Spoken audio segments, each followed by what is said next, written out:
Begitu masuk ya, ada yang tahu merek-merek itu? Saya juga baru tahu setelah besar, setelah agak tua lah. Gucci ya kan? Bukan Gucci keramik, Gucci baju tas ya. Ada loh yang mereknya Gucci. Oh, yang nganggo-nganggo biasa beli KW-nya di Tanah Abang. Ya kan? Ada Gucci, Prada, segala macam itu. Ya, yang harganya tidak terbeli itu. Ya, saya makanya tidak menyalahkan loh. Kalau lebih banyak orang yang sekarang berbondong-bondong mengajak kita untuk mengejar kebahagiaan akhirat, karena kebahagiaan dunia itu tidak terbeli. Iya. Segitu mahalnya, diskon lebaran pun nggak mampu wes toh. Yakin? Iya. Makanya saya pikir orang-orang itu kok bilang solusinya khilafah, ya Allah. Iya loh, apa-apa solusinya khilafah, apa-apa solusinya khilafah. Saya tuh jadi mikir, kalau semua persoalan ya, solusinya dikit-dikit, solusinya khilafah. Coba deh, ada anak perempuan misalnya nih ya, tanya sama ibunya, "Ibu, rambutku kering dan lepek." "Tenang anakku, solusinya khilafah." Menyelesaikan segala problem rambut dengan menutupnya selamanya. Apa gitu?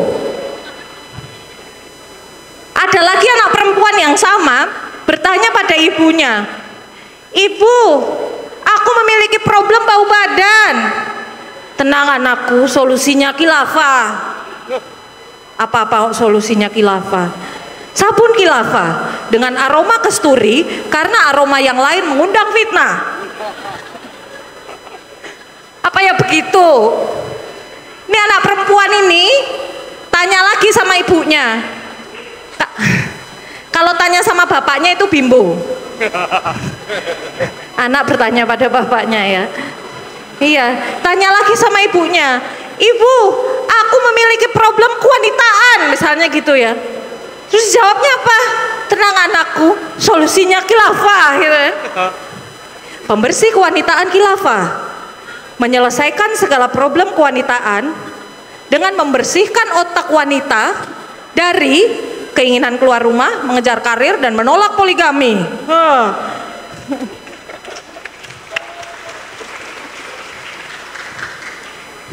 Saya itu heran, Boya, yang beredar di media sosial itu kalau ada apa-apa itu solusinya pesantren gitu dong. Wah, itu tepuk tangan.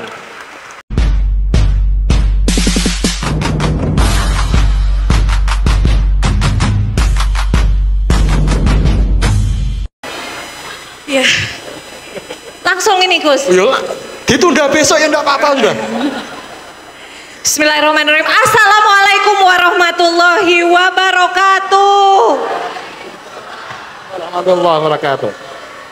Saya itu malam ini, adik-adik, ibu-ibu, bapak-bapak merasakan sendiri. Ternyata yang pertama kali harus dipelajari oleh santri itu, saya yakin bukan kitab-kitab itu. Belajar duduk silo. Nggak geringgingan kira-kira sampai. Jadi luar biasa, tepuk tangan buat ibu-ibu, bapak-bapak, semuanya, adik-adik terutama. Iya, perkenalan saya tadi kurang lengkap Gus Chandra. Ya. Ya, jadi saya mau memperkenalkan diri sendiri, boleh? Boleh. Iya, ibu-ibu, bapak-bapak, adik-adik sekalian, perkenalkan nama saya Sadia Ma'ruf. Nama belakang suami saya itu Amin, boleh cek di KTP-nya. Jadi setelah menikah nama saya itu Sadia Ma'ruf Amin itu. Kalau nggak percaya boleh cek KTP suami saya. Lumayan, paling nggak hari-hari ini bisa saya bawa-bawa itu nama. Iya, tapi yang harus saya jelaskan juga, ini khawatir ya, urusan-urusan dengan lambang negara itu bisa panjang ya Pak Menteri. Iya, jadi yang perlu saya jelaskan juga, seperti yang Anda biasa lihat di sinetron-sinetron, kesamaan nama dan lokasi kejadian hanyalah kebetulan, ya. Iya, jadi tidak ada maksud menghina, melecehkan lambang negara. Begitu? Iya, saya takut ini kalau ngomong salah sedikit ya Pak Menteri ya. Ya Allah, hari gini Pak. Iya. Saya berada di sini pada malam hari ini terutama untuk adik-adik santriwati, tepuk tangan. Iya. Siapa yang merasa sedih karena kalau tinggal atau bersekolah di pesantren itu nggak bisa keluar-keluar? Pak Kiai, Bu Nyai, silahkan dilihat ya wajah-wajahnya yang tunjuk tangan, boleh? Iya. Iya, saya seperti yang tadi Gus Chandra bilang itu dibesarkan di keluarga yang sangat-sangat ketat, sangat-sangat konservatif ya, sangat konservatif tuh boro-boro keluar, sekolah mau fotokopi itu diantar orang tua dua-duanya. Betul, mau fotokopi diantar orang tua dua-duanya, dipelototin mas fotokopiannya. Gak usah lihat anak saya katanya. Bukan lihat Pak, ini mau nanya yang difotokopi halaman berapa. Gak usah lihat. Pak, ini katanya anaknya 1 lembar aja Pak, fotokopi 1 buku. Gak usah tanya-tanya, gak usah lihat anak saya. Sebegitunya. Saya remaja punya idola. Adik-adik di sini idolanya siapa? Apa ini? Pesantren itu idolanya Kiai. Siapa itu yang Anda sebutkan tadi, siapa?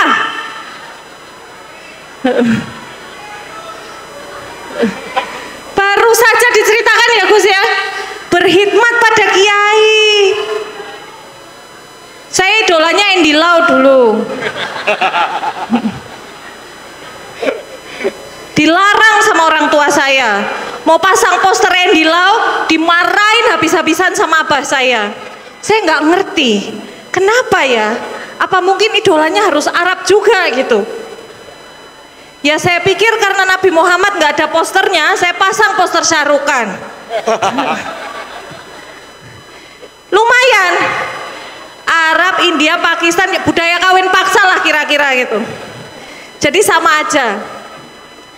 Teman-teman saya, di mana saya tumbuh dibesarkan itu menikah di usia muda, 15 tahun, 16 tahun, 17 tahun, 18 tahun, belum menyelesaikan sekolah. Siapa yang ingin menikah di usia muda?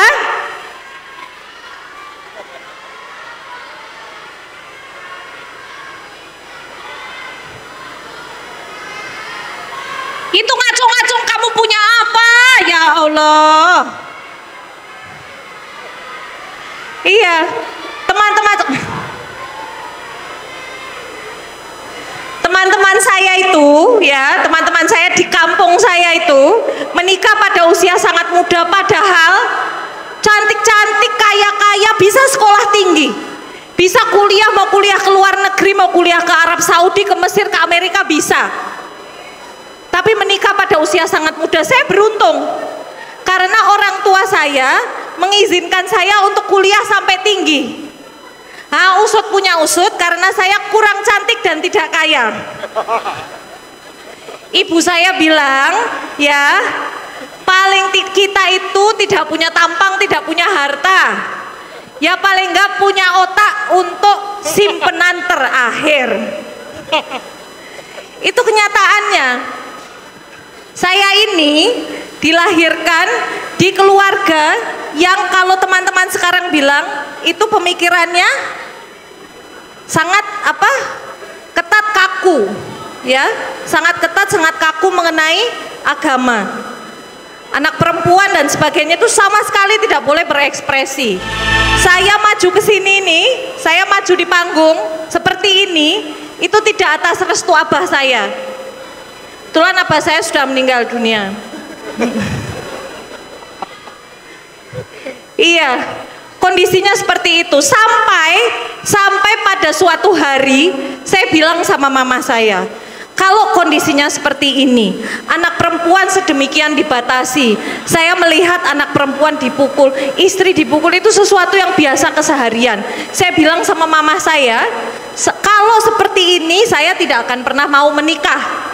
Dulu waktu SMA saya bilang sama mama saya seperti itu, kalau seperti ini saya tidak akan pernah mau menikah.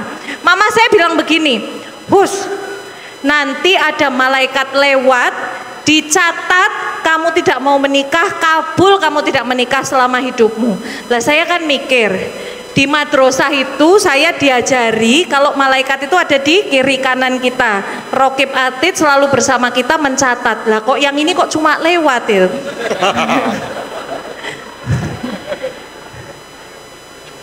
Begitulah, demikian saya menjalani hidup sampai pada malam hari ini berprofesi seperti ini. Tidak gampang. Saya itu mendapatkan banyak tentangan. Saya dibilang begini, Sadia, ngapain kamu jadi stand up comedian, bahasa Inggris?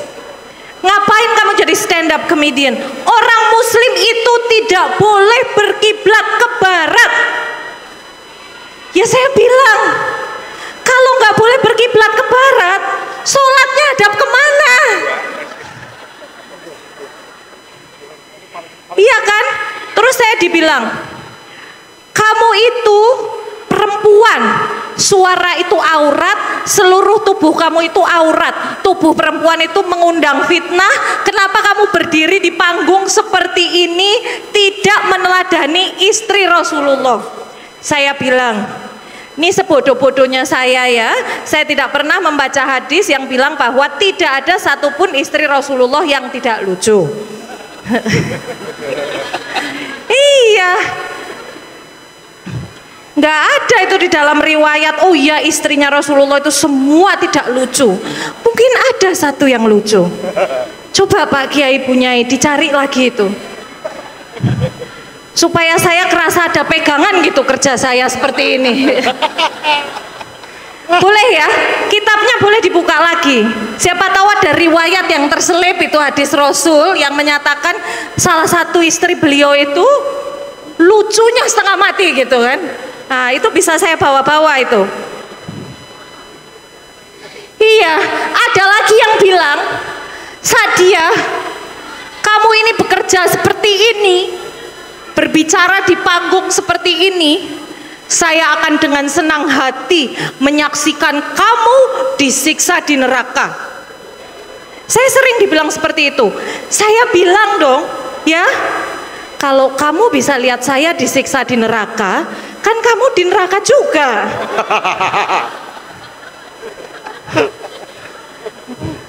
Iya, persoalan yang kita hadapi itu sekarang seperti itu. Ya, saya berpikir kalau kondisinya sudah seperti ini, tadi yang dibilang penyair kita Lea White Coffee, kondisinya bangsa kita ini sudah seperti ini, beragama sudah seperti ini, mbok ya ada untungnya kan gitu. Salah satu penyesalan di dalam hidup saya, ya kalau ingin tahu, salah satu penyesalan di dalam hidup saya itu karena saya sudah berjilbab sejak kecil. Kenapa demikian? Sekarang kalau kepengen hijrah susah.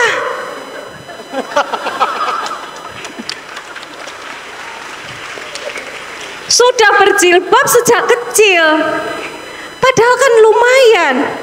Kalau berjilbabnya setelah dewasa diliput TV, ya kan, dapat endorsement, namanya endorsement produk-produk, dikirimi baju gratis itu loh.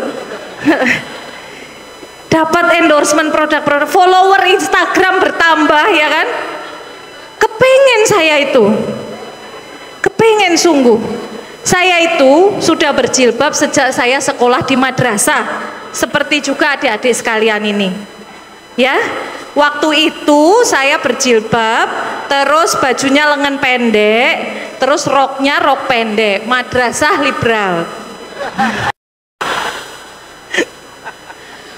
Waktu SMP, ya, waktu SMP karena orang tua saya memasukkan saya ke SMP negeri, ya, sayang sekali sebenarnya saya itu baru belajar Nahu sorof itu kelas 6 SD sekarang sudah hilang semua Pak Oman. Ya Allah. Hilang semua. Karena orang tua saya yang katanya agamis itu memasukkan saya ke SMP negeri Pak Oman. Iya. Menyesal saya. Waktu SMP karena masuk SMP negeri zaman dulu nggak boleh pakai jilbab, saya mulai kelas 1 nggak pakai jilbab. Kemudian guru agama Islam SMP saya, Sadia kan sayang ya, kamu itu sudah pakai jilbab sejak SD, kenapa tidak dilanjutkan? Ya kan, kenapa tidak dilanjutkan? Akhirnya saya dengan dukungan guru agama Islam SMP saya itu pakai jilbab lagi. Ada penghargaannya. Pada suatu hari ulangan harian agama Islam diberi soal, siapa nama murid sekolah kita yang berjilbab. Saya alhamdulillahirabbil alamin, akhirnya ada satu soal agama Islam yang bisa saya jawab. Iya. Kalau saya bisa jawab semua, sekarang saya sudah jadi ustazah, muncul di TV, dapat endorsement produk-produk, betul Pak ya? Iya, demikian. Pertama kali, fast forward ya kalau bahasa Inggrisnya, fast forward. Pertama kali saya datang ke Jakarta, ya. Ada yang dari Pekalongan ada? Ada?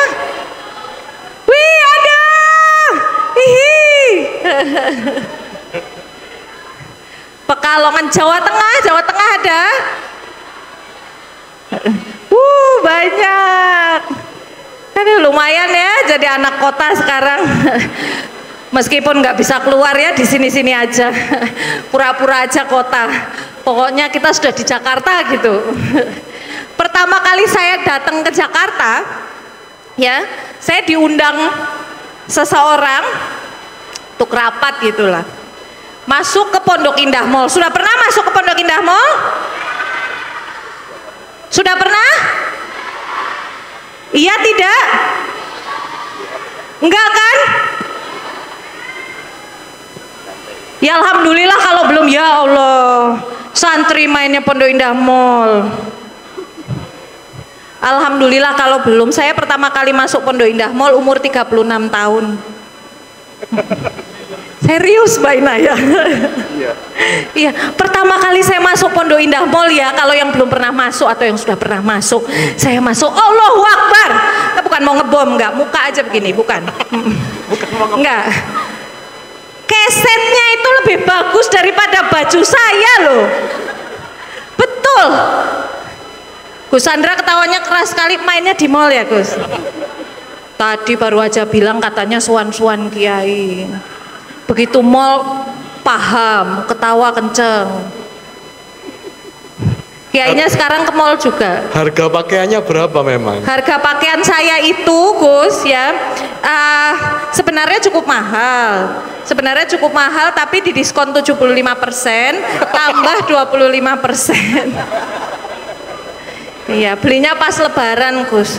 Dari kecil sampai sekarang tuh mampunya beli baju baru cuma setahun sekali. Pas lebaran. Terima kasih Pak Menteri undangannya. Saya nanti tak buat beli baju Pak Menteri. Iya, luar biasa. Begitu masuk ya, ada yang tahu merek-merek itu. Saya juga baru tahu setelah besar. Setelah agak tua lah. Gucci ya kan? Bukan Gucci keramik, Gucci baju tas ya, ada loh yang mereknya Gucci. Oh yang nganggo-nganggo biasa beli KW-nya di Tanah Abang. Ya kan, ada Gucci, Prada, segala macam itu, ya, yang harganya tidak terbeli itu, ya, saya makanya tidak menyalahkan loh. Kalau lebih banyak orang yang sekarang berbondong-bondong mengajak kita untuk mengejar kebahagiaan akhirat, karena kebahagiaan dunia itu tidak terbeli. Iya.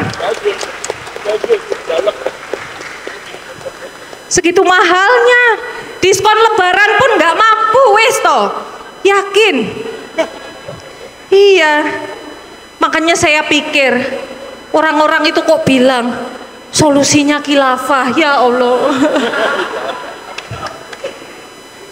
Iya loh, apa-apa solusinya khilafah, apa-apa solusinya khilafah. Saya tuh jadi mikir, kalau semua persoalan ya, solusinya dikit-dikit, solusinya khilafah.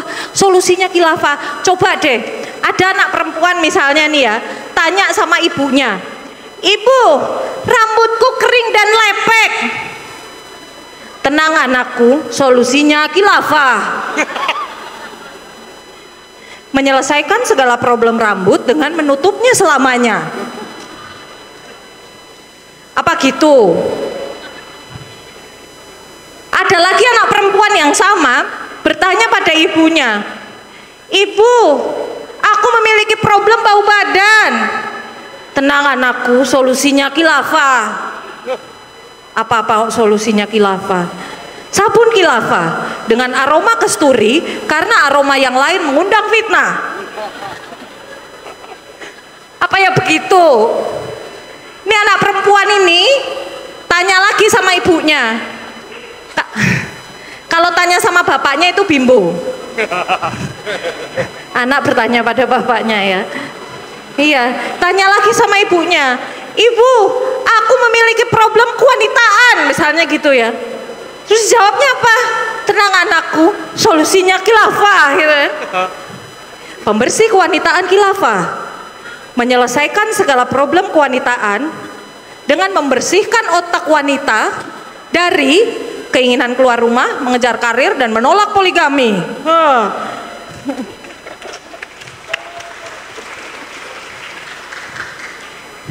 Saya itu heran. Boya yang beredar di media sosial itu kalau ada apa-apa itu solusinya pesantren gitu dong. Wah itu tepuk tangan. Ibu, di Indonesia banyak korupsi. Tenang anakku, solusinya pesantren. Wah.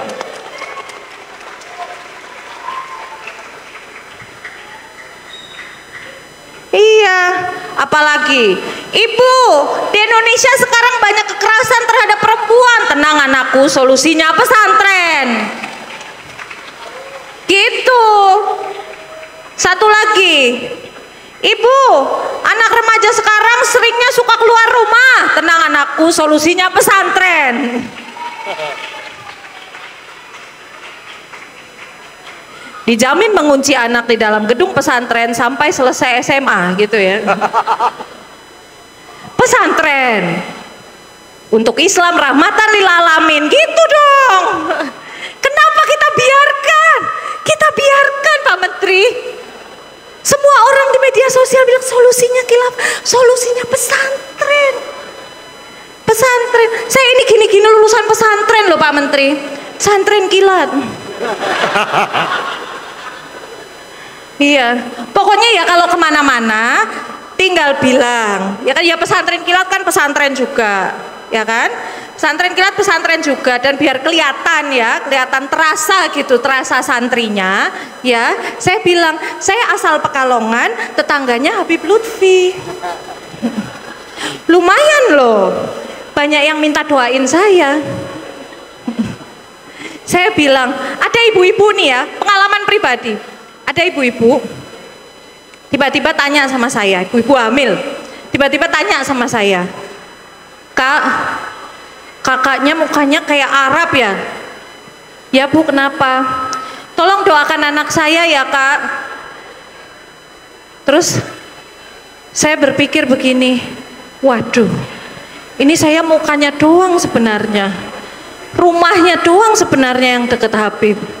Ya, kalau soal doa mendoakan, tapi akhirnya persaudaraan sesama muslim ya, saya doakan ibu itu. Ya Allah, semoga anak ibu itu nanti tidak seperti saya, tidak bisa baca doa. Doa yang baik kan itu? Iya. Itu ngomong ibu-ibu hamil ya. Ini adik-adik santriwati nih, melahirkan anak perempuan. Ini saya ini baru saja melahirkan anak perempuan. Yeay. Semoga jadi anak yang solihah seperti adik-adik santriwati ini jadi santri semuanya. Semuanya, anak saya cuma satu. Iya, saya ini baru melahirkan anak perempuan. Melahirkan anak perempuan itu sampai detik ini itu masih berbeda daripada melahirkan anak laki-laki. Ada beberapa ibu-ibu ya, Bu ya. Ya, diperiksa dokter, ketahuan ini anaknya perempuan.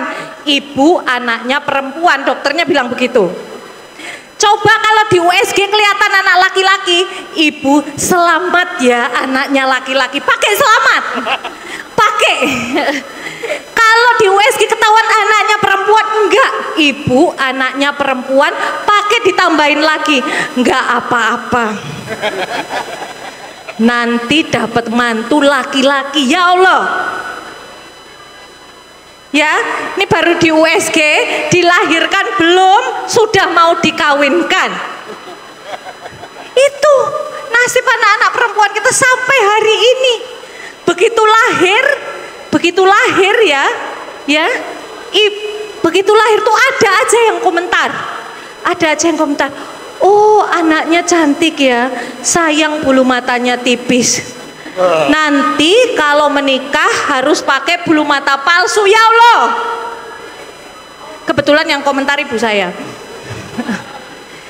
Ini baru lahir, ya, baru lahir. Dikasih nama belum, diazanin belum, sudah dipesankan makeup artis. Saya terus bilang sama ibu saya, Mama, saya punya nomor telepon EO. Silahkan ditelepon, ditanyakan 30 tahun lagi kira-kira masih hidup nggak dia gitu. Cucunya mau dibikin pernikahan, sedemikiannya gitu, sedemikiannya. Ini untuk adik-adik santriwati dan ibu-ibu sekalian, saya mau ceritain dari tadi semuanya curhat, saya mau cerita pengalaman sebagai seorang ibu, ya, melahirkan. Hamil itu enaknya apa toh, ibu-ibu? Ini untuk ibu-ibu, ini bukan adik-adik. Hamil itu enaknya apa toh? Hamil itu enaknya di transportasi umum bisa duduk, itu aja. Wah, selebihnya boyoknya ya Allah ya. Silahkan ya yang merasa durhaka pada orang tuanya telepon sekarang, oke? Iya, melahirkan itu luar biasa. Di tengah-tengah proses saya itu melahirkan dibantu oleh 2 orang bidan magang karena dokternya sedang ada tindakan yang emergensi, dibantu oleh 2 orang bidan magang, ya. Bidan magangnya itu bilang kepada saya, Ibu, saya tahu ibu itu pakainya suara tenggorokan, bukan suara perut gitu. Makanya mengejarnya tidak kuat. Ini saya pikir bidan apa guru vokal gitu. Kok bisa tahu gitu? Ini suara tenggorokan apa suara perut, kan heran. Nah, di tengah semua itu ada ibu-ibu di sebelah saya yang juga sedang mendampingi anaknya melahirkan. Orang Indonesia ya, biasa ya. Dia lagi ada urusan sendiri, ribut aja sama urusan orang lain. Buka korden, Mbak minum teh dulu biar kuat, ya Allah. Terus setelah itu datang ibu-ibu dari rumah sakit tapi dari biro rohani. Maksud saya ya, melahirkan itu kan memang hidup dan mati ya. Cuman kalau dikirim dokter aja dulu gimana gitu loh. Kalau kira-kira sudah dekat mati gitu, biro rohani gitu. Dokter aja dulu, ditolongin aja dulu saya. Ibu-ibunya itu bilang, Sadia ya, agar mengurangi rasa sakit bacalah surat At-Thariq. Saya mikir, ya Allah, ini mungkin karma saya ndak pernah dengerin guru dan kiai. Surat At-Thariq yang mana ya? Iya, jadi di tengah-tengah melahirkan itu ya, di tengah-tengah melahirkan saya itu harus berpikir, oke, saya harus bernapas pakai suara perut, minum teh dulu, dan membaca surat At-Thariq. Akhirnya anak saya gagal lahir karena saya gagal fokus. Iya, dilarikan ke ruang operasi. Kebayang ya orang melahirkan seperti apa ya, dilarikan ke ruang operasi. Itu saya kebetulan melahirkannya di rumah sakit Islam. Ini mohon maaf yang berasal dari rumah sakit Islam, mohon pembinaannya kalau ternyata Kementerian Agama juga membina rumah sakit Islam. Ya, saya dilarikan, tahu ya melahirkan ibu-ibu, kalau adik-adik tidak tahu. Ini semuanya kebuka ya kan? Perut ya kan? Kaki, paha, semuanya kebuka, aurat kebuka semua. Yang dilakukan oleh petugas kesehatan pada saat itu pertama kali adalah apa? Memasangkan saya jilbab. Itu luar biasa gitu. Mungkin rambut saya sedemikian menariknya gitu, katanya, Mbak kenapa dipakein jilbab? Saya diobatin dulu, biusnya mana? Ini harus pakai jilbab dulu Mbak sebelum masuk, karena sebelum diobatin, karena dokter anestesinya laki-laki. Oh, laki-laki sekarang lebih takut sama rambut daripada paha ya.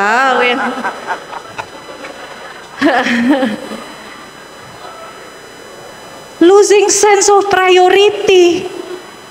Inilah yang terjadi di tengah-tengah bangsa kita saat ini. Tapi alhamdulillahirabbil alamin, di tengah semua itu akhirnya anak perempuan saya lahir dengan selamat, sehat walafiat, walaupun bulu matanya tipis. Terima kasih. Assalamualaikum warahmatullahi wabarakatuh. Waalaikumsalam warahmatullahi wabarakatuh.